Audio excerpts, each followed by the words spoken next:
Aprovechando esta oportunidad y el clima mundialista tan latente en nuestro país, me pareció oportuno hacer un repaso por estos mitos, por estas historias que fueron marcando a la selección argentina en cada mundial. Historias que se volvieron parte del ideario colectivo argentino, historias en las que forman parte los entrenadores, los jugadores, hinchas y por sobre todas las cosas, historias que siempre que se disputa una nueva edición del mundial, es lindo recordar por todo el condimento que le agregan a la participación de nuestra selección en este tipo de torneos. Para comenzar, vamos a arrancar desde México 86. Último torneo ganado por nuestro país hasta el momento y que creo yo dejó dos grandes perlas. Primero está todo lo generado en torno al partido frente a Inglaterra en cuartos de final, un partido marcado por el clima de guerra que había por entonces entre ambos países, con la guerra de Malvinas apenas habiéndose llevado a cabo 4 años atrás. En ese clima hostil, dentro de la cancha Maradona desplegó toda su magia con 2 goles históricos para darle la clasificación argentina a semifinales. Pero afuera de la cancha, en las tribunas, el enfrentamiento pasó a ser entre los barras argentinos y los hooligans ingleses. Un partido que estuvo dotado de un contexto sumamente hostil y conflictivo y que signó la rivalidad histórica entre Argentina e Inglaterra. El segundo mito en torno a este mundial es una promesa incumplida realizada por el plantel a cambio de ganar el campeonato. Este supuestamente implica una promesa hecha por los jugadores argentinos a la Virgen de Tilcara, Jujuy, respecto a que volverían con la copa hacia esta en caso de salir campeones del mundo. Promesa que se cree fue incumplida y que eso representa una maldición en los mundiales para Argentina, que ella no volvería a salir campeona del torneo desde entonces. Realidad o no, en 2018 se intentó cumplir con esta promesa pendiente.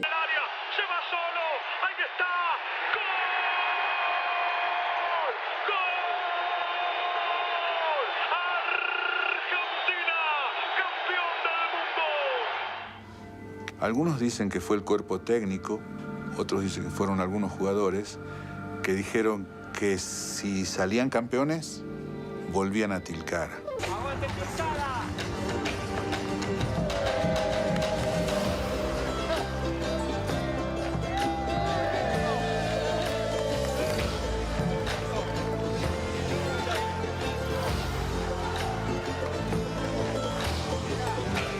Son 32 años de espera, 32 años de... Bueno, pero se cumplió. Sí. ¡Oh, mirá! ¡Ya la tuvo!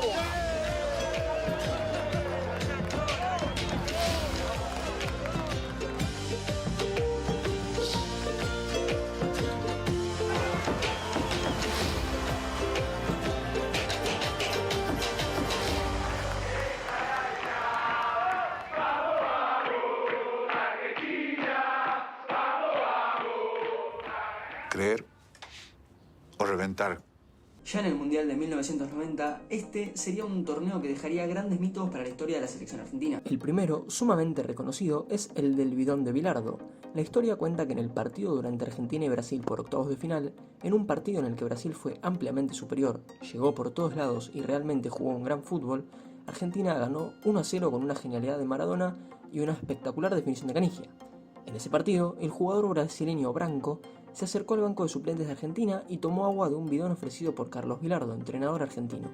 Luego de esto, el jugador, según palabras del propio Maradona, se caía pateando los tiros libres. Te juro, se dieron cuenta justo, porque Branco agarró y hizo así, y viste, Branco se la tomó toda, pateó los tiros libres y hacían...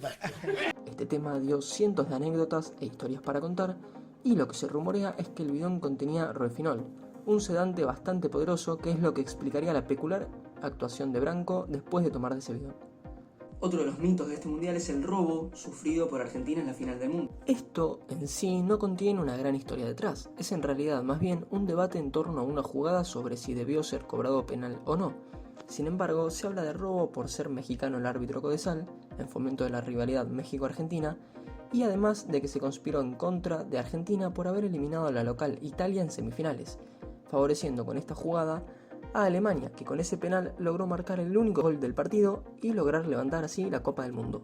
Llegamos así al Mundial de 1994, donde radicaría uno de los capítulos más tristes y que más aristas tiene en la historia de la selección. El 25 de junio de 1994, Argentina vencería 2-1 a Nigeria, en el segundo partido de fase de grupos del torneo, y este sería el último partido que Maradona disputaría con la selección.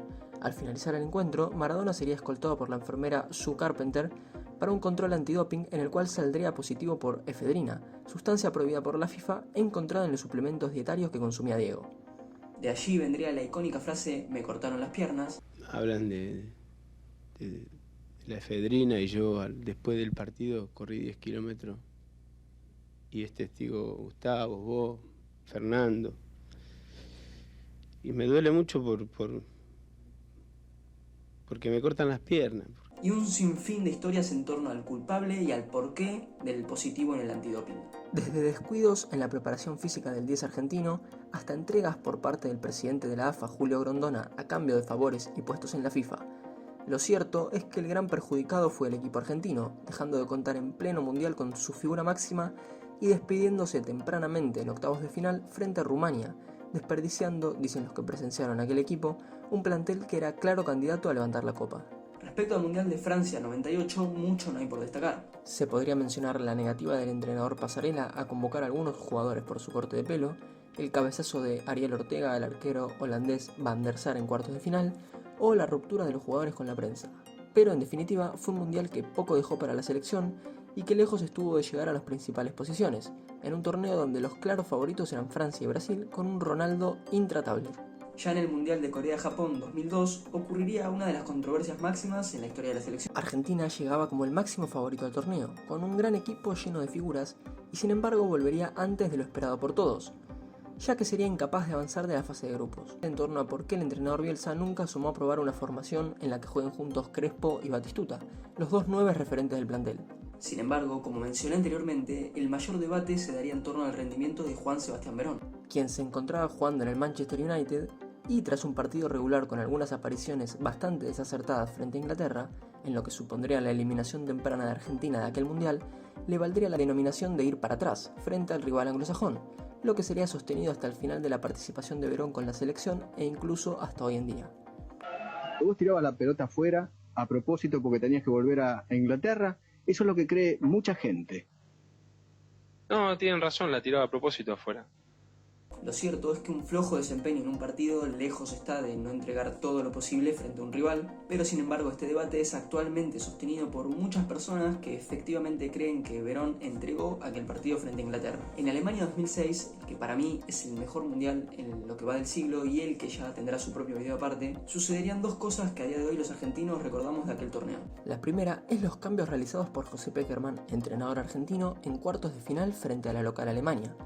Argentina era un equipo sumamente cohesivo y con grandes figuras, cuyo juego se basaba en la 10 de Riquelme. En el banco esperaba un tal Messi de 19 años que empezaba a demostrar toda su magia en el Barcelona. Sin embargo, estos dos nombres en el partido de cuartos de final serían partícipes de los aún hoy en día cuestionados cambios del entrenador. En aquel partido, Riquelme con un gran centro de córner asistiría al ratón Ayala para poner el 1-0 a los 49 minutos.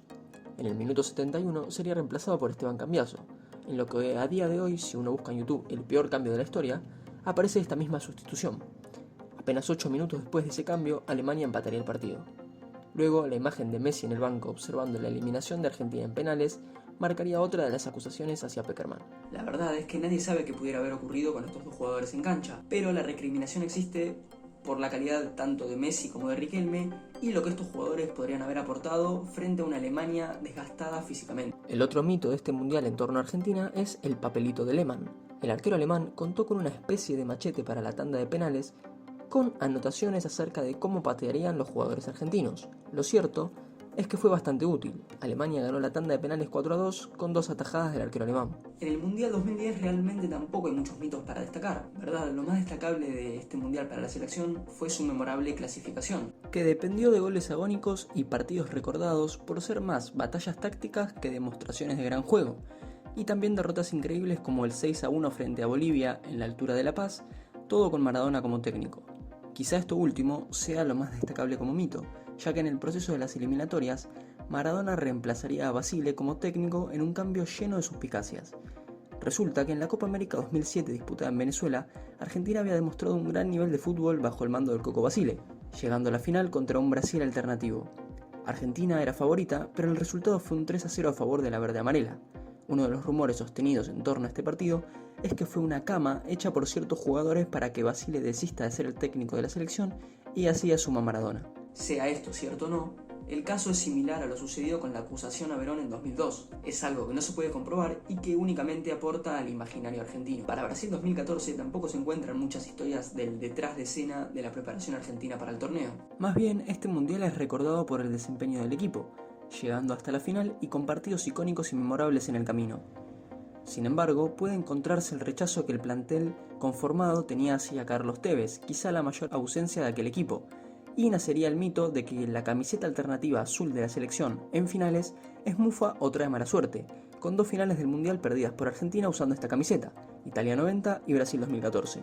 Y finalmente, para Rusia 2018 realmente podría hacerse un video aparte debido a la cantidad de historias, anécdotas y curiosidades que nos brindó este torneo. Además de que esto fue lo único que podemos recordar de un mundial en el que Argentina nunca pudo asentarse y que se terminó muy rápido para nosotros tras la caída de la selección en octavos de final frente a Francia.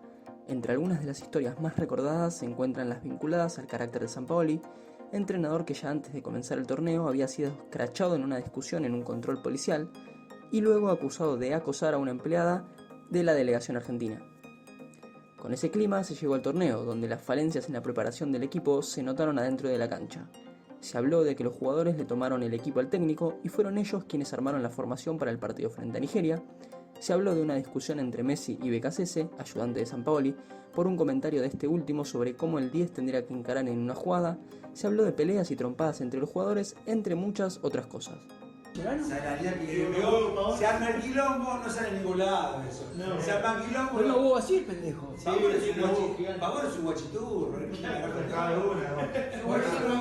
no querían llevar Centurión, porque porque sacaba un fierro, se sacó una faja, le metió una llave y se armó un quilombo. En ese clima se disputó el Mundial de Rusia, fácilmente olvidable, y del que por suerte Argentina para esta edición de Qatar llega de una manera totalmente distinta. Y de esta manera llegamos al final del repaso por estos mitos que componen la historia de Argentina en mundiales. En un video que tenía muchas ganas de hacer por el recorrido que supone por años y años de historia de jugadores, equipos y mucha historia detrás de los partidos que uno puede ver y creer que simplemente son eso, partidos de fútbol, cuando en realidad hay cientos de historias, mitos y acontecimientos detrás de esos 90 minutos en cancha. Si el video te gustó, no te olvides de dejar tu like, suscribirte, un comentario, que eso realmente a mí me ayuda muchísimo para crecer, seguir generando visualizaciones y por supuesto seguir generando más contenido. Sin más nada que agregar, mi nombre es Luca y nos vemos en la próxima experiencia.